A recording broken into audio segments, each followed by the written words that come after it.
Albrecht Schuch, composer Volker Bertelmann, and cinematographer James Brühl.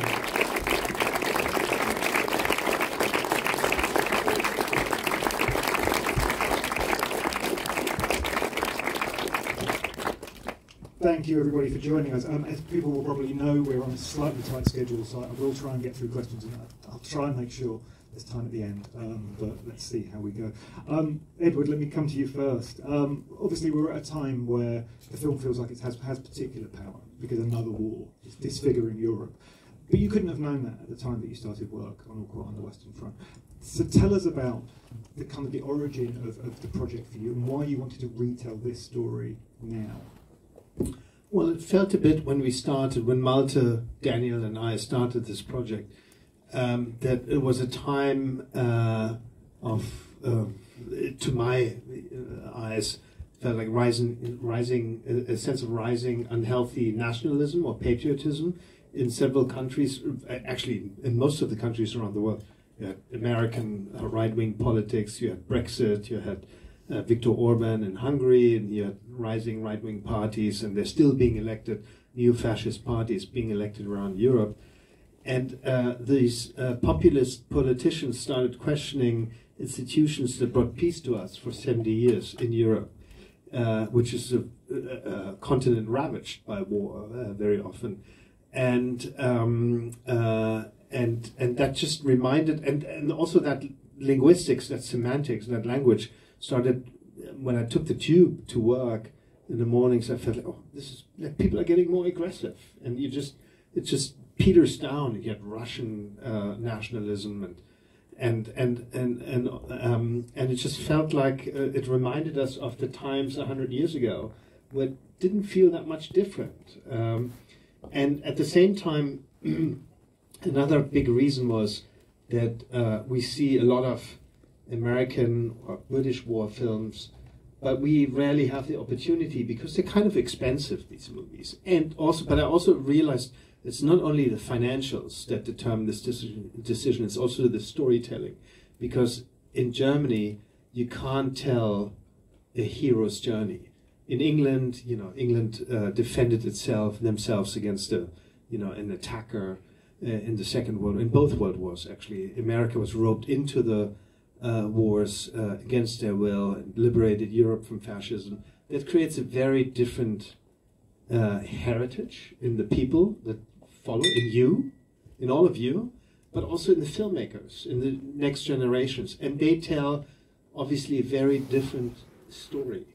So I felt like in Germany there's nothing relating to those, to the last century. There's nothing, you grow up and there's not much to be proud of. And there's just a lot of shame and guilt and a lot of responsibility towards history. And you feel a weight of it. And I felt like if we make a film, it's probably, and if that informs our decisions while making the films, it's probably going to feel different. And that might then be interesting to share with England or America or other countries. Daniel, let me bring you in. I mean, Matthias Erzberger is this pivotal historical figure. He's not in the original film. He's only here in this version of the film. How much research went into him? And also, I wonder how much you were able to marry that research with that actor's job of building a character. You know, you have a historical figure who also has to become a character that you can embody. Oh, sorry. Thank you. Yeah, well, to start with, I found it very interesting that this layer was added and that this character and this very crucial moment in history, what happened in the train, the signing of the peace treaty, this was added to the film because it's so hard, it's so challenging if you have to keep up, if you do a new adaptation of a literary classic, and then there's also a classic movie. So what do you add? So I found it bold and interesting to lift it to another level and have this aspect of world history, which was again so important for what then later happened in in the Second World War and the consequences of it. I read the biography of Matthias Erzberger, and I was quite surprised that we at school didn't learn that much about him, although he's such a interesting figure in German history and politics. A devoted Catholic coming from the German south, from the province, making his way up to the high politics in Berlin, always with a very strong moral compass, being targeted very early on by attacking the regime for their colonial politics. So being threatened, but not being intimidated by it. Very persistent and very strong in his belief. And so I found it interesting to play someone who is, the only human voice in the middle of this madness, And in the film, it was interesting because it's dramatically speaking, it gives you, on the one hand, you could think like a sort of relief to get away from the horror of the trenches. On the other hand, I found it so shocking to see all these polished uniforms and these men sitting around and still arguing and not, ending, the horror. And this man, eventually doing it. And then, as we know, he got killed by right-wing nationalists, and the Nazis used him as a scapegoat, and he became the big traitor in later on in Germany. And the symbol, for the cowardice and for the ones to blame that Germany had lost the war. So I found it very compelling to play this man. Albrecht, I mean, one of the most heartbreaking aspects of the film is that bond, really, that union between Kat and Paul. As an actor, I mean, how easy was it to summon that up with Felix Kammerer? Chemistry, is not always a given in films, but the two of you seem to have this natural bond. How much did you rehearse? How much did you have to work on creating that union? I'm afraid I'm going to give the shortest answer in this round here. Nothing at all. I mean, there was no work required at all. I mean, according to the chemistry you're asking for, we kind of naturally felt not in love, but we liked each other from the first place on, and then it continued.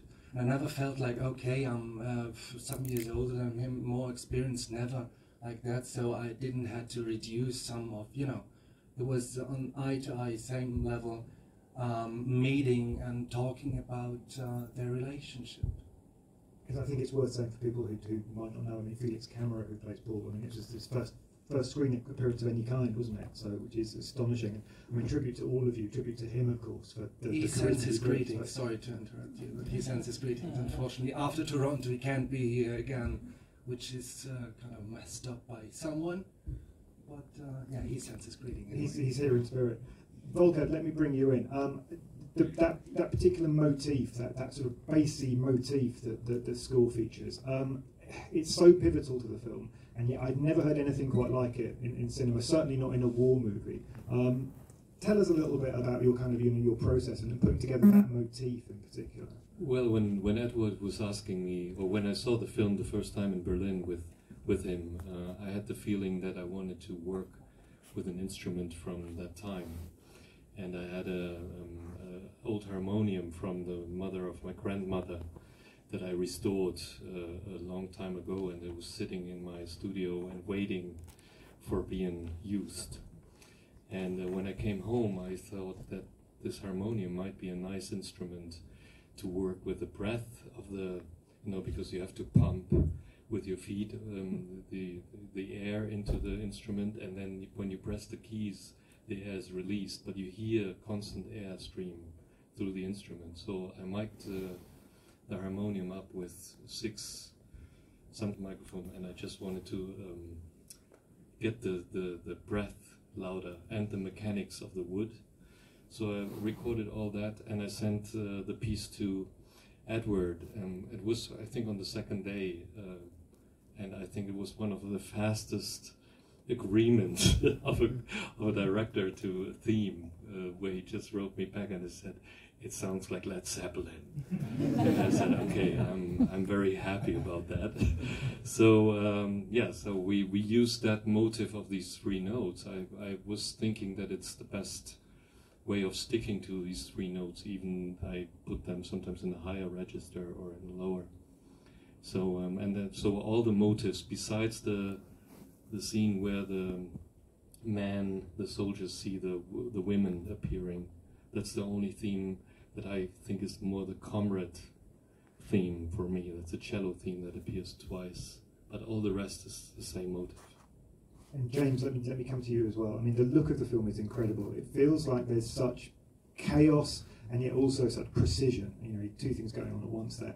I mean, I wonder how much of what we saw on screen is meticulously planned out in advance and storyboarded, and how much you have to just leave things once the camera is rolling, particularly with a film like this.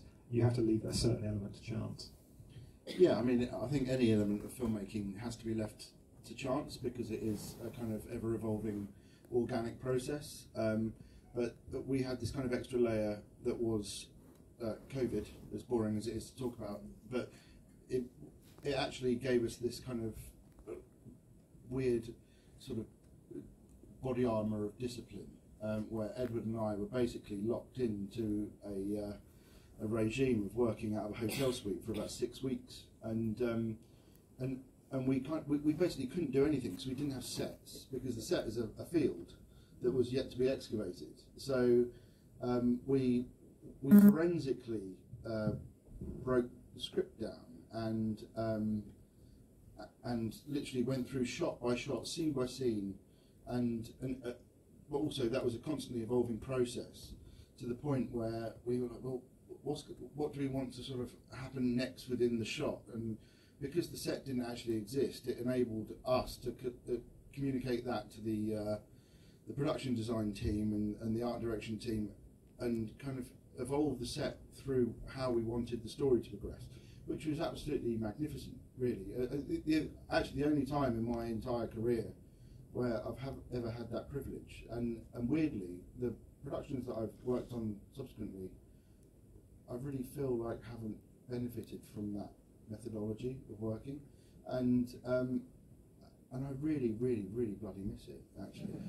And yeah, I mean, but even though we go in with this extraordinary layer of organisation, when you walk onto a muddy battlefield where to change a lens or to move a camera or to go to the loo, it is a literally like a fucking half-an-hour round trip.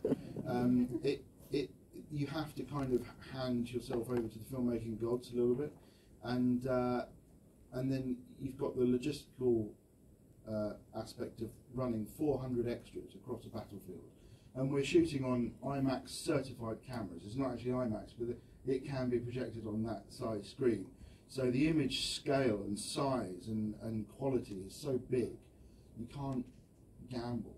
But you kind of Edward shouts action, and we run across a battlefield with a machine of a crew that's going with it, and yeah, I'm very proud to say that even though it's chaotic, it is organised chaos to the point of the fact that it looks chaotic means that we did our jobs hopefully well, because it's supposed to look like that. However, every timing, every explosion, I mean, to the point where it's forensic, and it's the proudest. I personally can't imagine myself in my career technically and artistically trumping this picture, if that makes sense. It's to the point where I'm just like, well, I'm just going to go and become a landscape gardener now. It's chaos in the very best sense. A bit like this Q&A, remarkably, we do have time for like 1 or 2 very, very quick questions if anybody has a question for anybody up on the panel. Yes, hand went up really quickly. So. I just wanted to know, because it's like the most beautiful looking film of the year, how you managed to balance making it like cinema, but also being so brutally realistic in war and not kind of glorifying the horrors of war, but also making it, maybe I don't know if that makes sense. Is that to Ed or to? You go ahead. Well, I mean, by subject matter and nature of the picture, it's a war movie, so it's just gonna be nasty, and we really looked at the book and the source material and stayed true to it as much as humanly possible.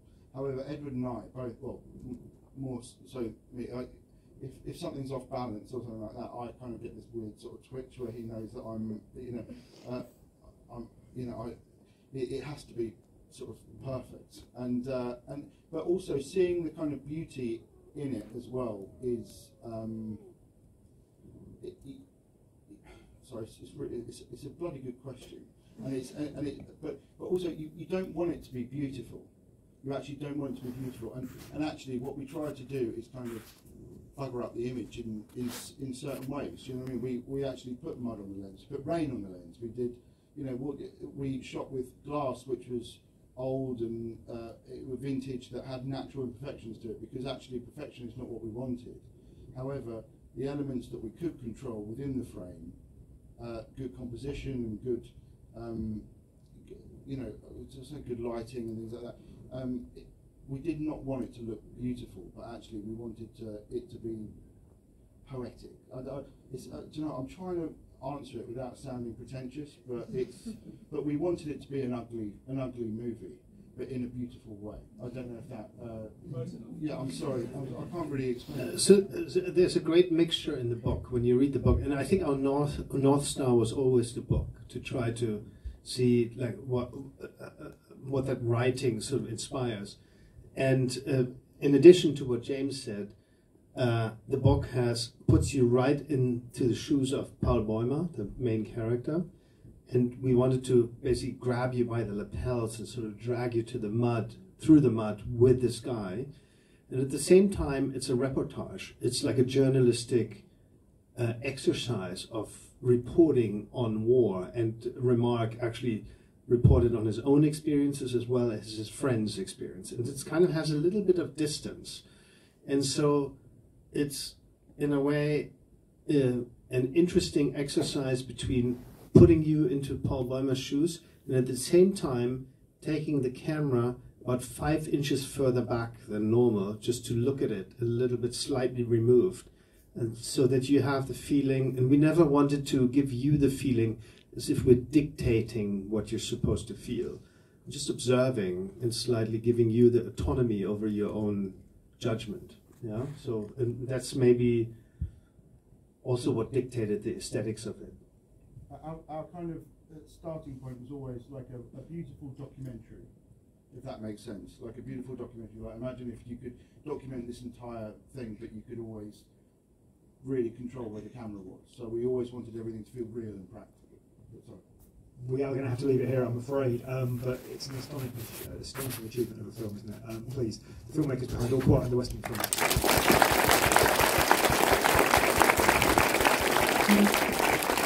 Thank you so much for coming. And we're in the Renoir Theatre, which is wonderful. He made a wonderful World War I movie called Grand Illusion.